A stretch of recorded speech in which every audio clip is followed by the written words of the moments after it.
प्यारे विद्यार्थियों, मैं Simple Jagga vocational mistress government senior secondary school Rure Ke Kalan district Barnala. पिछली वीडियो दे विच आपां इनफॉर्मेशन टैक्नोलॉजी बारे पढ़िया सी ते हुण जो वीडियो है इस दे विच आपां अगला टॉपिक इंटरनेट टूल्स बारे पढ़ांगे। यह topic +2 import and export management trade दे टैक्नोलॉजी एंड ई-कॉमर्स का टॉपिक है। इंटरनेट टूल्स विच अगे आपां पढ़ांगे ईमेल बारे। जो ईमेल है वो इलैक्ट्रॉनिक मेल का एक संखेप रूप है। ईमेल जो है एक आम डाक की तरह ही है। जिस तरह असी किसी नूं कोई चिट्ठी पत्र या कोई होर चीज़ भेजते हाँ तो उसी तरह इलैक्ट्रॉनिकली जदों असी किसी नूं अपना सुनेहा कोई चिट्ठी पत्र फोटो गाने कोई फिल्मां इंटरनेट की राही भेजते हाँ तो उसनूं ईमेल कहा जाता है। ईमेल जो है वह फोटो या सुनेहे भेजन लई किसी भी कागज़ की जरूरत नहीं पैंदी। उस दे विच अगर सुनेहा प्राप्त करन वाला चाहे तो वह प्रिंटर की मदद नाल उसका प्रिंट आउट कढ़ सकता है या फिर किसी भी स्टोरेज यंत्र ते उसनूं स्टोर करके रख सकता है। तो यह आम डाक नालों बहुत ही तेज हुंदी है। तो जो ईमेल भेज रहा है कि ईमेल अपनी मंजिल ते पहुंच गई है उसका नाल दी नाल रिपोर्ट आ जाती है, उसनूं पता चल जाता है। तो अगर ईमेल भेजन दे विच कोई प्रॉब्लम है तो भी उसकी रिपोर्ट नाल दी नाल आ जाती है कि की प्रॉब्लम आ रही है, कि जिसनों तुसी ईमेल भेज रहे हो कि उसका खाता सही नहीं है, उसका एड्रैस सही नहीं है या उसनों उसदे कोई भी प्रॉब्लम है तो उसकी रिपोर्ट उदों ही आ जाती है। जो ईमेल है वो संसार भर विच किते भी रहिंदे लोकां नूं आपस विच जोड़न दा बहुत वधिया काम कर रहा है। ते इस नाल लोग आपस दे विच अपनियां जानकारियां दा आदान प्रदान करते हैं। ते यह जो साधन है बहुत तेज है, सस्ता है ते बहुत ही सौखा है।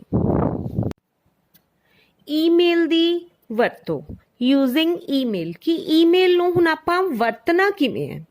देखो ईमेल राही संचार करन दे लई तुहाडा ईमेल अकाउंट होना ज़रूरी है। जेकर तुहाडा ईमेल अकाउंट नहीं है तो पहला अपना ईमेल अकाउंट बनाना पवेगा तुहानूं।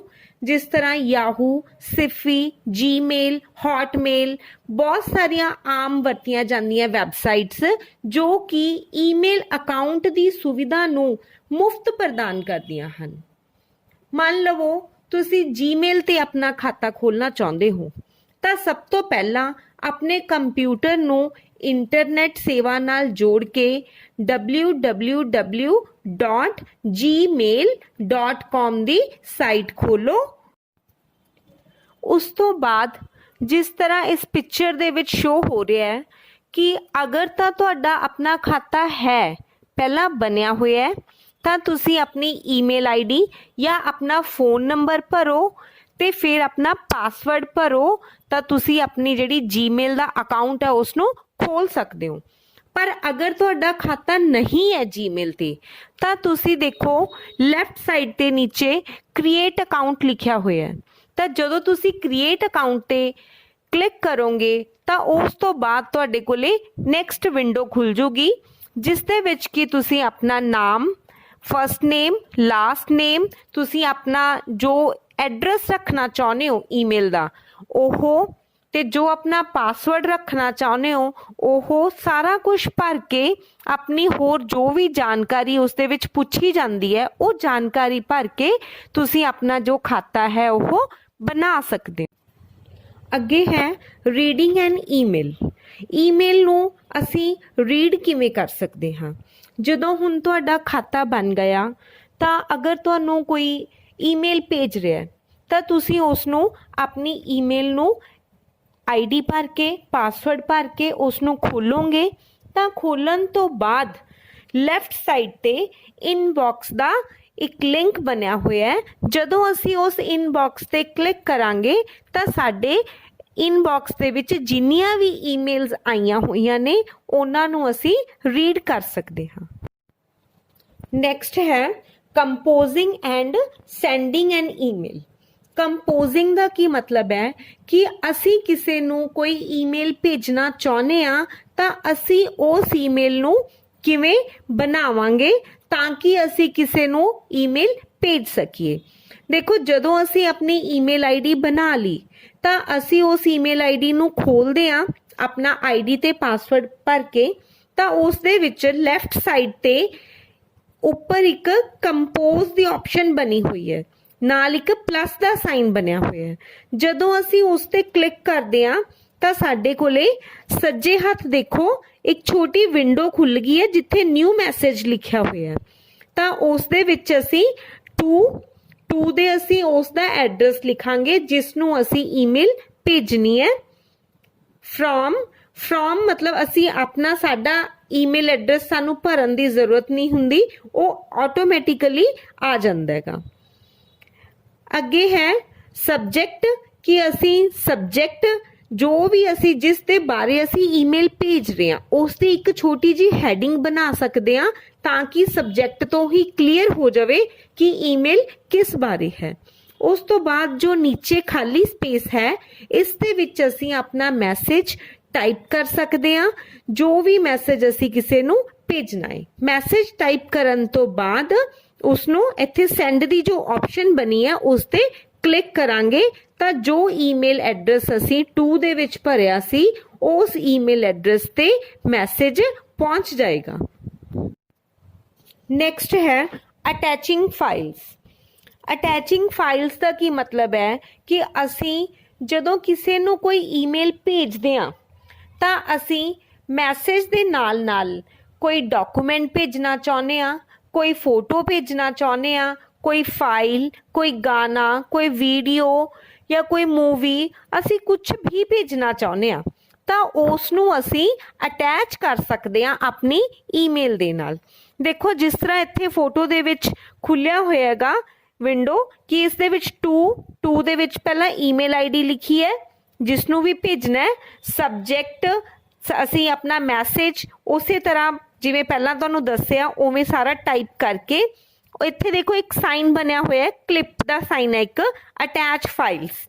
ਇੱਥੇ ਕਲਿੱਕ ਕਰਕੇ ਸਾਡੇ ਕੋਲੇ ਬਰਾਊਜ਼ਰ ਵਿੰਡੋ ਖੁੱਲ ਜਾਂਦੀ ਹੈ ਤਾਂ ਜਿੱਥੇ ਵੀ ਸਾਡੀ ਉਹ ਫਾਈਲ, ਕੋਈ ਡਾਕੂਮੈਂਟ, ਫੋਟੋ, ਵੀਡੀਓ ਜੋ ਵੀ ਅਸੀਂ ਭੇਜਣਾ ਚਾਹੁੰਦੇ ਹਾਂ ਜਿੱਥੇ ਵੀ ਉਹ ਪਿਆ ਉਸ ਨੂੰ ਖੋਲ ਕੇ ਅਸੀਂ ਉਸ ਨੂੰ ਇਸ ਦੇ ਨਾਲ ਅਟੈਚ ਕਰ ਸਕਦੇ ਹਾਂ।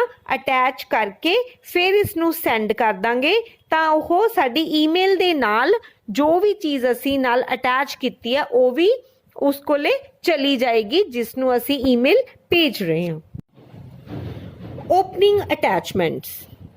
ਓਪਨਿੰਗ ਅਟੈਚਮੈਂਟਸ ਦਾ ਕੀ ਮਤਲਬ ਹੈ ਕਿ ਸਾਨੂੰ ਕਿਸੇ ਨੇ ਕੋਈ ਈਮੇਲ ਭੇਜੀ ਹੈ, ਉਸ ਈਮੇਲ ਦੇ ਨਾਲ ਉਸਨੇ ਕੁਝ ਅਟੈਚਮੈਂਟ ਲਗਾ ਕੇ ਭੇਜੀ ਹੈ। ਅਟੈਚਮੈਂਟ ਕਿਵੇਂ?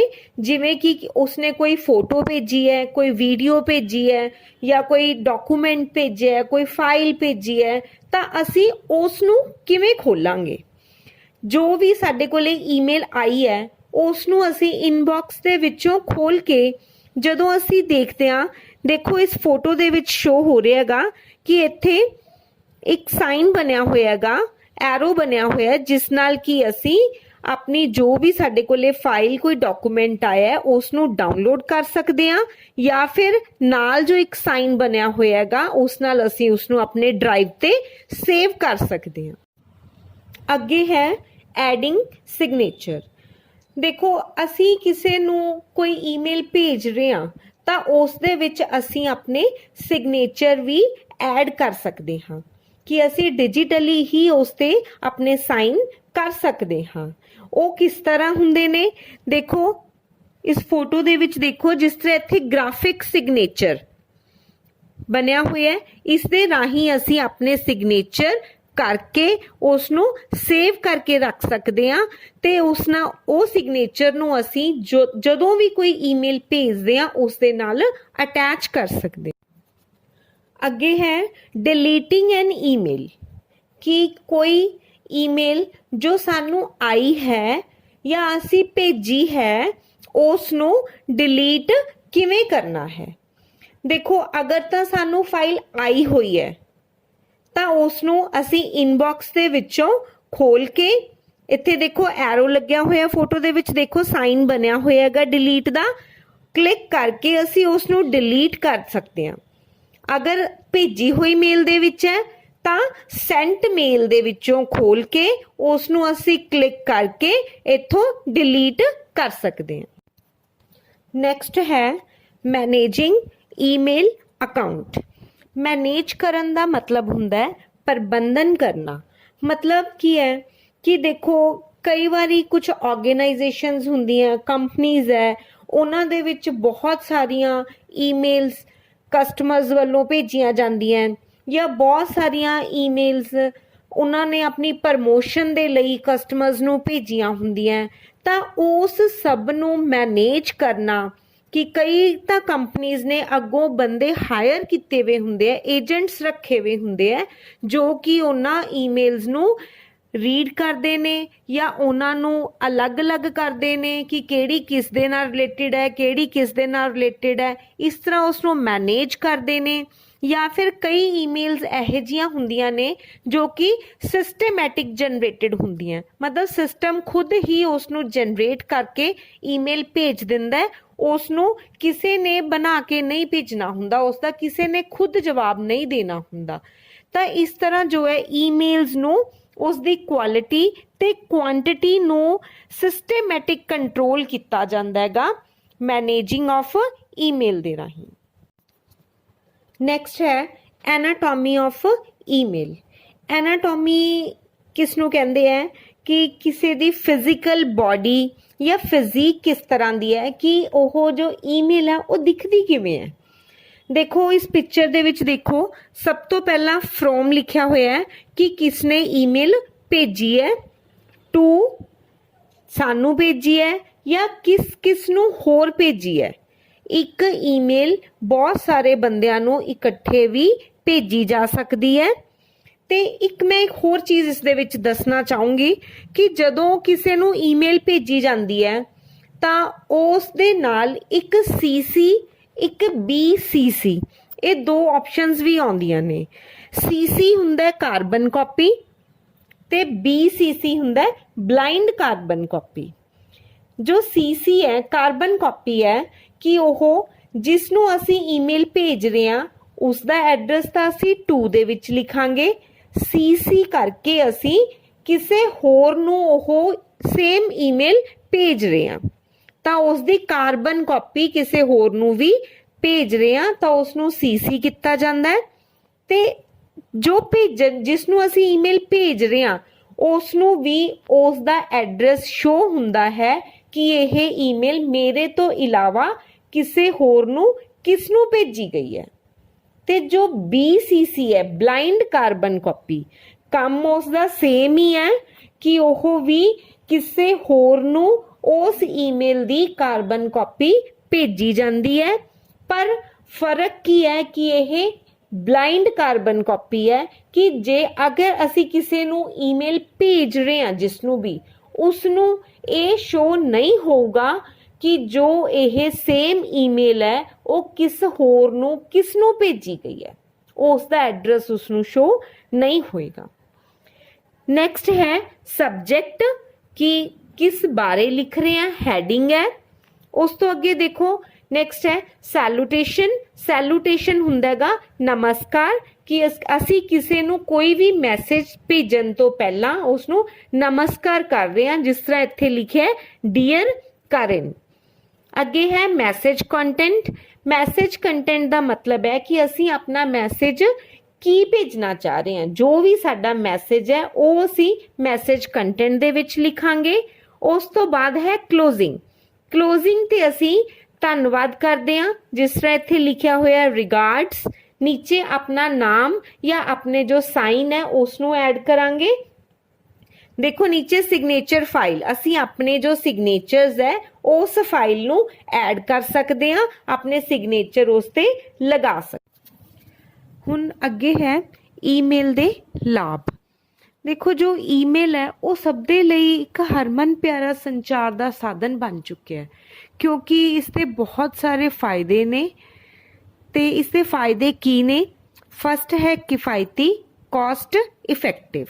ਮਤਲਬ ਕੀ ਹੈਗਾ ਕਿ ਜੋ ਇਹ ਈਮੇਲ ਦੇ ਰਾਹੀਂ ਅਸੀਂ ਕੋਈ ਵੀ ਸੁਨੇਹਾ ਭੇਜਦੇ ਹਾਂ ਉਹ ਬਹੁਤ ਹੀ ਸਸਤਾ ਪੈਂਦਾ ਹੈ। ਜਿਸ ਤਰ੍ਹਾਂ ਆਪਾਂ ਰਵਾਇਤੀ ਜੋ ਡਾਕ ਰਾਹੀਂ ਚਿੱਠੀ ਪੱਤਰ ਜਾਂ ਸੁਨੇਹਾ ਕੋਈ ਭੇਜਦੇ ਸੀ ਤਾਂ ਉਸ 'ਤੇ ਖਰਚਾ ਆ ਜਾਂਦਾ ਸੀ। ਅਗਰ ਉਹੀ ਚਿੱਠੀ ਪੱਤਰ ਫੋਰਨ ਦੇ ਵਿੱਚ ਭੇਜਣਾ ਹੁੰਦਾ ਸੀ ਤਾਂ ਉਹ ਬਹੁਤ ਜ਼ਿਆਦਾ ਮਹਿੰਗਾ ਹੁੰਦਾ ਸੀ। ਪਰ ਜੋ ਈਮੇਲ ਹੈ ਉਹ ਦੇਸ਼ ਜਾਂ ਵਿਦੇਸ਼ ਕਿਤੇ ਵੀ ਭੇਜੋ ਉਹ ਬਹੁਤ ਹੀ ਜੋ ਨਾ ਮਾਤਰ ਖਰਚਾ ਹੈ ਉਸ 'ਤੇ ਭੇਜੀ ਜਾ ਸਕਦੀ ਹੈ। ਸੈਕਿੰਡ ਪੁਆਇੰਟ ਹੈ ਤੇਜ਼ ਗਤੀ, ਹਾਈ ਸਪੀਡ।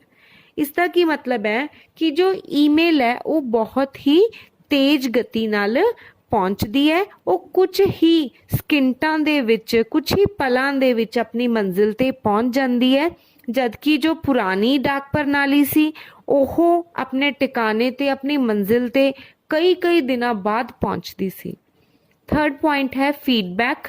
ਫੀਡਬੈਕ ਦਾ ਮਤਲਬ ਹੈ ਕਿ ਜੋ ਕਿਸੇ ਨੇ ਈਮੇਲ ਭੇਜੀ ਹੈ ਕਿ ਉਹ ਈਮੇਲ ਆਪਣੀ ਮੰਜ਼ਿਲ ਤੇ ਪਹੁੰਚ ਗਈ ਹੈ ਜਾਂ ਨਹੀਂ ਪਹੁੰਚੀ ਹੈ, ਜਾਂ ਕੀ ਪ੍ਰੋਬਲਮ ਆਈ ਹੈ ਉਸਨੂੰ ਨਾ ਪਹੁੰਚਣ ਤੇ, ਉਹ ਕੁਝ ਹੀ ਪਲਾਂ ਦੇ ਵਿੱਚ ਉਸ ਦੀ ਫੀਡਬੈਕ ਵੀ ਆ ਜਾਂਦੀ ਹੈ। ਫੋਰਥ ਪੁਆਇੰਟ ਹੈ ਆਸਾਨ ਵਰਤੋਂ। ਜੋ ਈਮੇਲ ਹੈ ਉਹ ਭੇਜਣੀ ਬਹੁਤ ਜ਼ਿਆਦਾ ਆਸਾਨ ਹੈ, ਕਿਉਂਕਿ ਜਿਸ ਨੂੰ ਥੋੜੀ ਬਹੁਤ ਵੀ ਕੰਪਿਊਟਰ ਦੀ ਨੌਲੇਜ ਹੈ ਉਹ ਈਮੇਲ ਦੀ ਵਰਤੋਂ ਕਰ ਸਕਦਾ ਹੈ ਤੇ ਮਿੰਟਾਂ ਸਕਿੰਟਾਂ ਦੇ ਵਿੱਚ ਹੀ ਆਪਣਾ ਜੋ ਸੁਨੇਹਾ ਹੈ ਉਹ ਦੇਸ਼ ਜਾਂ ਵਿਦੇਸ਼ ਦੇ ਵਿੱਚ ਕਿਤੇ ਵੀ ਭੇਜ ਸਕਦਾ ਹੈ। ਨੈਕਸਟ ਹੈ ਸਮਾਂ ਬਚਾਓ। ਸਮਾਂ ਬਚਾਓ ਤਾਂ ਇਹ ਹੈਗਾ ਹੀ ਹੈ, ਕਿਉਂਕਿ ਤਾਂ ਇੱਕ ਹੀ ਪਲ ਦੇ ਵਿੱਚ ਦੇਸ਼ ਜਾਂ ਵਿਦੇਸ਼ ਜਿੱਥੇ ਮਰਜ਼ੀ ਭੇਜ ਦਿਓ। ਤੇ ਜੇ ਇੱਕ ਹੀ ਮੈਸੇਜ ਬਹੁਤ ਸਾਰੇ ਲੋਕਾਂ ਨੂੰ ਭੇਜਣਾ ਹੈ ਤਾਂ ਅਲੱਗ-ਅਲੱਗ ਕੋਈ ਲਿਖਣ ਦੀ ਜ਼ਰੂਰਤ ਨਹੀਂ ਹੈ। ਸਿਰਫ ਇੱਕ ਵਾਰੀ ਈਮੇਲ ਬਣਾਓ ਤੇ ਜਿੱਥੇ ਟੂ ਵਾਲੇ ਖਾਨੇ ਦੇ ਵਿੱਚ ਜਿੰਨੇ ਮਰਜ਼ੀ ਐਡਰੈਸ ਤੁਸੀਂ ਐਡ ਕਰਕੇ ਇੱਕੋ ਮੈਸੇਜ ਬਹੁਤ ਸਾਰੇ ਬੰਦਿਆਂ ਨੂੰ ਇਕੱਠੇ ਭੇਜ ਸਕਦੇ ਹੋ। ਇਸ ਦੇ ਨਾਲ ਸਮੇਂ ਦੀ ਬਚਤ ਹੁੰਦੀ ਹੈ। ਅਗਲਾ ਪੁਆਇੰਟ ਹੈ ਲੇਖਨ ਸਮੱਗਰੀ ਦਾ ਬਚਾਓ, ਸੇਵਸ ਸਟੇਸ਼ਨਰੀ। ਲੇਖਨ ਸਮੱਗਰੀ ਕੀ ਹੈ ਕਿ ਜਿਸ ਤਰ੍ਹਾਂ ਪਹਿਲਾਂ ਚਿੱਠੀ ਪੱਤਰ ਲਿਖਦੇ ਸੀਗੇ ਤਾਂ ਉਸ ਦੇ ਲਈ ਕਾਗਜ਼, ਪੈਨ, ਲਿਫਾਫਾ, ਇਹਨਾਂ ਸਾਰੀਆਂ ਚੀਜ਼ਾਂ ਦੀ ਜ਼ਰੂਰਤ ਪੈਂਦੀ ਸੀ। ਪਰ ਈਮੇਲ ਦੇ ਵਿੱਚ ਇਹਨਾਂ ਕਿਸੇ ਵੀ ਚੀਜ਼ ਦੀ ਜ਼ਰੂਰਤ ਨਹੀਂ ਹੈ। ਸਿਰਫ ਸਾਨੂੰ ਇੰਟਰਨੈਟ ਕਨੈਕਸ਼ਨ ਚਾਹੀਦਾ ਹੈ। ਅਸੀਂ ਬਸ ਉਸ ਦੇ ਨਾਲ ਹੀ ਆਪਣਾ ਜੋ ਚਿੱਠੀ ਪੱਤਰ ਹੈ ਜਾਂ ਕਿਸੇ ਨਾਲ ਆਪਣੀ ਕੋਈ ਜਾਣਕਾਰੀ ਜਾਂ ਸੁਨੇਹਾ ਕਿਸੇ ਨੂੰ ਭੇਜਣਾ ਹੈ ਉਹ ਭੇਜ ਸਕਦੇ ਹਾਂ। ਅਗਲਾ ਪੁਆਇੰਟ ਹੈ ਜਾਣਕਾਰੀ ਦੀ ਸੰਭਾਲ। ਦੇਖੋ ਜੋ ਕਿਸੇ ਨੇ ਈਮੇਲ ਭੇਜਤੀ ਜਾਂ ਕਿਸੇ ਦੀ ਈਮੇਲ ਆ ਗਈ ਉਸ ਨੂੰ ਅਸੀਂ ਇੰਟਰਨੈਟ ਤੇ ਵੀ ਸੇਵ ਰੱਖ ਸਕਦੇ ਹਾਂ ਜਾਂ ਫਿਰ ਕਿਸੇ ਸਟੋਰੇਜ ਯੰਤਰ ਦੇ ਵਿੱਚ ਉਹਨੂੰ ਰੱਖ ਸਕਦੇ ਹਾਂ। ਉਸ ਨੂੰ ਸੰਭਾਲਣ ਦੇ ਲਈ ਸਾਨੂੰ ਕੋਈ ਬਹੁਤਾ ਕੰਮ ਨਹੀਂ ਕਰਨਾ ਪੈਂਦਾ। ਅਗਲੀ ਹੈ ਸੁਰੱਖਿਆ। ਦੇਖੋ ਸੁਰੱਖਿਆ ਤਾਂ ਹੈਗੀ ਹੋਈ ਹੈ, ਕਿਉਂਕਿ ਜੋ ਪਹਿਲਾਂ ਜਿਸ ਤਰ੍ਹਾਂ ਅਸੀਂ ਚਿੱਠੀ ਪੱਤਰ ਭੇਜਦੇ ਸੀ ਉਹ ਚਿੱਠੀ ਕਈ ਵਾਰੀ ਫਟ ਗਈ, ਖੁੱਲ ਗਈ, ਭਿੱਜ ਗਈ ਜਾਂ ਗੁੰਮ ਹੋ ਗਈ, ਇਸ ਤਰ੍ਹਾਂ ਦੀਆਂ ਚੀਜ਼ਾਂ ਹੋ ਜਾਂਦੀਆਂ ਸੀ। ਪਰ ਜੋ ਈਮੇਲ ਹੈ, ਈਮੇਲ ਦੇ ਵਿੱਚ ਕੋਈ ਇਸ ਤਰ੍ਹਾਂ ਦੀ ਪ੍ਰੋਬਲਮ ਨਹੀਂ ਹੈ। ਇਹ ਸੁਰੱਖਿਅਤ ਢੰਗ ਹੈ। ਇਸ ਦੇ ਨਾਲ ਬਸ ਜਿਸਨੇ ਈਮੇਲ ਭੇਜਣੀ ਹੈ ਉਹ ਆਪਣੀ ਈਮੇਲ ਬਣਾ ਕੇ ਭੇਜ ਦੂਗਾ। ਨੈਕਸਟ ਹੈ ਨਿਜਤਾ, ਪ੍ਰਾਈਵੇਸੀ। ਜੋ ਈਮੇਲ ਹੈ ਇਹ ਕਿਸੇ ਦੀ ਵੀ ਪ੍ਰਾਈਵੇਸੀ ਨੂੰ ਵੀ ਬਰਕਰਾਰ ਰੱਖਦੀ ਹੈ, ਕਿਉਂਕਿ ਜੋ ਪਹਿਲਾਂ ਆਪਾਂ ਚਿੱਠੀ ਪੱਤਰ ਭੇਜਦੇ ਸੀ ਤਾਂ ਉਸ ਨੂੰ ਕੋਈ ਵੀ ਖੋਲ ਕੇ ਦੇਖ ਸਕਦਾ ਸੀ। ਪਰ ਜੋ ਈਮੇਲ ਹੈ ਉਹ ਜਿਸ ਨੂੰ ਭੇਜੀ ਜਾਂਦੀ ਹੈ ਸਿਰਫ ਉਹੀ ਈਮੇਲ ਖੋਲ ਕੇ ਦੇਖ ਸਕਦਾ ਹੈ, ਕਿਉਂਕਿ ਈਮੇਲ ਦੇ ਵਿੱਚ ਪਾਸਵਰਡ ਲੱਗਿਆ ਹੋਇਆ ਹੁੰਦਾ। ਤਾਂ ਜਿਸ ਕੋਲੇ ਪਾਸਵਰਡ ਨਹੀਂ ਹੈ ਉਹ ਈਮੇਲ ਨੂੰ ਨਹੀਂ ਦੇਖ ਸਕਦਾ। ਇਸ ਕਰਕੇ ਜੋ ਈਮੇਲ ਹੈ ਉਹ ਗੁਪਤ ਰੱਖੀ ਜਾ ਸਕਦੀ ਹੈ। ਅਗਲਾ ਪੁਆਇੰਟ ਹੈ ਕੋਈ ਖਲਾਰਾ ਨਹੀਂ, ਨੋ ਲਿਟਰਿੰਗ। ਮਤਲਬ ਕੀ ਹੈਗਾ ਕਿ ਜਦੋਂ ਲੇਖਨ ਸਮੱਗਰੀ ਦਾ ਕਿਸੇ ਚੀਜ਼ ਦਾ ਇਸ ਦੇ ਵਿੱਚ ਪ੍ਰਯੋਗ ਨਹੀਂ ਹੁੰਦਾ, ਜਿਸ ਤਰ੍ਹਾਂ ਕੋਈ ਕਾਗਜ਼ ਹੈ, ਲਿਫਾਫਾ ਹੈ, ਕੋਈ ਖਲਾਰਾ ਨਹੀਂ ਹੁੰਦਾ। ਭੇਜੀ ਗਈ ਤੇ ਪ੍ਰਾਪਤ ਹੋਈ ਮੇਲ ਨੂੰ ਇੰਟਰਨੈਟ ਤੇ ਹੀ ਸੰਭਾਲ ਕੇ ਰੱਖਿਆ ਜਾ ਸਕਦਾ ਹੈ। ਨੈਕਸਟ ਪੁਆਇੰਟ ਹੈ ਕਦੇ ਵੀ ਤੇ ਕਿਤੇ ਵੀ ਸੇਵਾ, ਐਨੀ ਟਾਈਮ ਐਨੀਵੇਅਰ ਸਰਵਿਸਿਸ। ਦੇਖੋ ਜੋ ਪਹਿਲਾਂ ਡਾਕ ਰਾਹੀਂ ਭੇਜਿਆ ਜਾਂਦਾ ਸੀ ਚਿੱਠੀ ਪੱਤਰ ਨੂੰ, ਤਾਂ ਉਸ ਦੇ ਲਈ ਇੱਕ ਲਿਮਿਟਿਡ ਟਾਈਮ ਹੁੰਦਾ ਸੀ ਕਿ ਇੰਨੇ ਵਜੇ ਤੱਕ ਚਿੱਠੀ ਡਾਕਖਾਨੇ ਦੇ ਵਿੱਚ ਜਮ੍ਹਾਂ ਹੋਊਗੀ, ਫਿਰ ਉਹ ਭੇਜੀ ਜਾਊਗੀ। ਪਰ ਹੁਣ ਇਸ ਤਰ੍ਹਾਂ ਦਾ ਕੁਝ ਨਹੀਂ ਹੈ। ਈਮੇਲ ਚਾਹੇ ਤੁਸੀਂ ਦਿਨੇ ਭੇਜੋ ਚਾਹੇ ਰਾਤ ਨੂੰ ਭੇਜੋ, ਕੋਈ ਟਾਈਮ ਦੀ ਲਿਮਿਟ ਨਹੀਂ ਹੈਗੀ। ਕਿਤੇ ਵੀ ਤੁਸੀਂ ਇਸ ਨੂੰ ਵਰਤ ਸਕਦੇ ਹੋ। ਅਗਰ ਤੁਹਾਡੇ ਕੋਲੇ ਲੈਪਟਾਪ ਹੈ, ਤੁਹਾਡੇ ਮੋਬਾਈਲ ਫੋਨਸ ਹੈ, ਇਹਨਾਂ ਦੇ ਰਾਹੀਂ ਤੁਸੀਂ ਕਿਤੇ ਵੀ ਘਰ ਵਿੱਚ, ਦਫ਼ਤਰ ਵਿੱਚ, ਬੱਸ ਵਿੱਚ, ਰੇਲ ਵਿੱਚ, ਬਾਜ਼ਾਰ ਦੇ ਵਿੱਚ, ਜਿੱਥੇ ਵੀ ਹੋ ਤੁਸੀਂ, ਤਾਂ ਆਪਣੀ ਈਮੇਲ ਦੀ ਵਰਤੋਂ ਤੁਸੀਂ ਕਰ ਸਕਦੇ ਹੋ। ਨੈਕਸਟ ਹੈ ਈਮੇਲ ਦੀਆਂ ਕਮੀਆਂ। ਦੇਖੋ ਹਰ ਚੀਜ਼ ਦੇ ਜੇ ਕਿਤੇ ਫਾਇਦੇ ਨੇ ਤਾਂ ਉਸ ਦਾ ਕਿਤੇ ਨਾ ਕਿਤੇ ਕੁਛ ਨਾ ਕੁਛ ਉਸ ਦੀ ਕਮੀ ਵੀ ਹੁੰਦੀ ਹੈ। ਜਿਸ ਤਰ੍ਹਾਂ ਈਮੇਲ ਦੀਆਂ ਕੀ ਕਮੀਆਂ ਹੈ? ਫਸਟ ਹੈ ਹਾਰਡਵੇਅਰ ਅਤੇ ਇੰਟਰਨੈਟ ਕਨੈਕਸ਼ਨ ਦੀ ਜ਼ਰੂਰਤ। ਦੇਖੋ ਈਮੇਲ ਨੂੰ ਭੇਜਣ ਦੇ ਲਈ ਜਾਂ ਈਮੇਲ ਨੂੰ ਦੇਖਣ ਦੇ ਲਈ ਹਾਰਡਵੇਅਰ ਦੀ ਜ਼ਰੂਰਤ ਹੈ, ਮਤਲਬ ਸਾਨੂੰ ਕੰਪਿਊਟਰ, ਲੈਪਟਾਪ ਜਾਂ ਫੋਨ, ਇਹਨਾਂ ਚੀਜ਼ਾਂ ਦੀ ਜ਼ਰੂਰਤ ਹੈ, ਤੇ ਨਾਲੇ ਸਾਨੂੰ ਇੰਟਰਨੈਟ ਕਨੈਕਸ਼ਨ ਦੀ ਜ਼ਰੂਰਤ ਹੈ। ਤਾਂ ਜਿਹੜਾ ਭਾਰਤ ਵਰਗਾ ਵਿਕਾਸਸ਼ੀਲ ਦੇਸ਼ ਹੈ, ਉੱਥੇ ਹਲੇ ਬਹੁਤ ਸਾਰੇ ਦੂਰ ਦੁਰਾਡੇ ਦੇ ਇਲਾਕੇ, ਏਰੀਆਜ਼ ਇਹੋ ਜਿਹੇ ਨੇ ਜਿੱਥੇ ਕਿ ਹਾਲੇ ਤੱਕ ਇੰਟਰਨੈਟ ਦੀ ਸੁਵਿਧਾ ਨਹੀਂ ਪਹੁੰਚੀ, ਤਾਂ ਉਹ ਲੋਕ ਪੁਰਾਣੀ ਡਾਕ ਪ੍ਰਣਾਲੀ ਨੂੰ ਅਪਣਾਉਣ ਤੇ ਹੀ ਮਜਬੂਰ ਨੇ। ਨੈਕਸਟ ਪੁਆਇੰਟ ਹੈ ਕੰਪਿਊਟਰ ਦਾ ਗਿਆਨ। ਦੇਖੋ ਕੰਪਿਊਟਰ ਦਾ ਗਿਆਨ ਹੋਣਾ ਜ਼ਰੂਰੀ ਹੈ ਈਮੇਲ ਦੀ ਵਰਤੋਂ ਕਰਨ ਦੇ ਲਈ, ਪਰ ਭਾਰਤ ਦੇ ਵਿੱਚ ਹਲੇ ਵੀ ਬਹੁਤ ਸਾਰੇ ਲੋਕ ਇਹੋ ਜਿਹੇ ਨੇ ਜੋ ਕਿ ਅਨਪੜ੍ਹ ਨੇ, ਤਾਂ ਉਹ ਕੰਪਿਊਟਰ ਉਹਨਾਂ ਨੂੰ ਨਹੀਂ ਆਉਂਦਾ। ਤਾਂ ਇਸ ਕਰਕੇ ਜੋ ਕੰਪਿਊਟਰ, ਈਮੇਲ, ਇਸ ਦੀ ਵਰਤੋਂ ਹਰ ਕੋਈ ਨਹੀਂ ਕਰ ਸਕਦਾ। ਅਗਲਾ ਪੁਆਇੰਟ ਹੈ ਜਲਦਬਾਜ਼ੀ ਵਿੱਚ ਗਲਤੀ, ਮਿਸਟੇਕਸ ਇਨ ਹੇਸਟ। ਦੇਖੋ ਇਹ ਕੀ ਹੈਗਾ ਕਿ ਕਈ ਵਾਰੀ ਈਮੇਲ ਜੋ ਹੈ ਬਹੁਤ ਹੀ ਫਾਸਟ ਹੈ। ਕਈ ਵਾਰੀ ਅਸੀਂ ਕੁਝ ਮੈਸੇਜ ਟਾਈਪ ਕਰਦੇ ਹਾਂ, ਉਸ ਦੇ ਵਿੱਚ ਕੋਈ ਗਲਤੀ ਰਹਿ ਜਾਂਦੀ ਹੈ, ਅਸੀਂ ਨਹੀਂ ਦੇਖ ਪਾਏ, ਜਾਂ ਸਾਡੇ ਤੋਂ ਗਲਤੀ ਨਾਲ ਸੈਂਡ ਵਾਲੇ ਆਪਸ਼ਨ ਤੇ ਕਲਿੱਕ ਹੋ ਗਿਆ, ਤਾਂ ਉਹ ਈਮੇਲ ਨਾਲ ਦੀ ਨਾਲ ਜਿਸ ਨੂੰ ਭੇਜਣੀ ਸੀ ਉਸ ਕੋਲੇ ਚਲੀ ਜਾਂਦੀ ਹੈ। ਤਾਂ ਇਸ ਤਰ੍ਹਾਂ ਕਈ ਵਾਰ ਜਲਦੀ ਦੇ ਵਿੱਚ ਕੋਈ ਨਾ ਕੋਈ ਗਲਤੀ ਹੋਣ ਦੀ ਸੰਭਾਵਨਾ ਬਣੀ ਰਹਿੰਦੀ ਹੈ। ਇਸ ਤੋਂ ਅਗਲਾ ਪੁਆਇੰਟ ਹੈ ਸਮੇਂ ਦੀ ਬਰਬਾਦੀ, ਵੇਸਟੇਜ ਆਫ ਟਾਈਮ। ਇਹ ਕੀ ਹੈਗਾ ਕਿ ਦੇਖੋ ਕਈ ਵਾਰੀ ਕੀ ਹੁੰਦਾ, ਕੁਝ ਕੰਪਨੀਜ਼ ਹੈ, ਆਰਗੇਨਾਈਜੇਸ਼ਨਸ ਹੈ, ਉੱਥੇ ਬਹੁਤ ਸਾਰੀਆਂ ਈਮੇਲਸ ਆਉਂਦੀਆਂ, ਤਾਂ ਉਹ ਪ੍ਰੋਪਰ ਕਈ ਵਾਰੀ ਨਹੀਂ ਵੀ ਫਿਲਟਰ ਕੀਤੀਆਂ ਜਾਂਦੀਆਂ, ਜਾਂ ਕਈ ਇਹੋ ਜਿਹੇ ਕਰਮਚਾਰੀ ਹੁੰਦੇ ਨੇ ਜਿਹੜੇ ਸਾਰਾ ਦਿਨ ਈਮੇਲਸ ਹੀ ਚੈੱਕ ਕਰੀ ਜਾਂਦੇ ਨੇ। ਕਈ ਫਾਲਤੂ ਦੀਆਂ ਈਮੇਲਸ ਵੀ ਹੁੰਦੀਆਂ ਨੇ ਜਿਸ ਦੀ ਕੋਈ ਵਰਤੋਂ ਨਹੀਂ, ਕੋਈ ਜ਼ਰੂਰਤ ਨਹੀਂ ਹੁੰਦੀ। ਇਸ ਤਰ੍ਹਾਂ ਕਈ ਚੀਜ਼ਾਂ ਜੋ ਹੈ ਉਹ ਕਈ ਵਾਰੀ ਟਾਈਮ ਵੇਸਟੇਜ ਵੀ ਕਰ ਦਿੰਦੀਆਂ ਕਈ emails. Thank you so much. ਮੈਨੂੰ ਉਮੀਦ ਹੈ ਕਿ ਤੁਹਾਨੂੰ ਇਹ ਟੌਪਿਕ ਸਮਝ ਆ ਗਿਆ ਹੋਵੇਗਾ, ਤੇ ਬਹੁਤ ਜਲਦੀ ਮਿਲਦੇ ਹਾਂ ਇੱਕ ਨਵੇਂ ਹੋਰ ਟੌਪਿਕ ਦੇ ਨਾਲ। Thank you, good bye.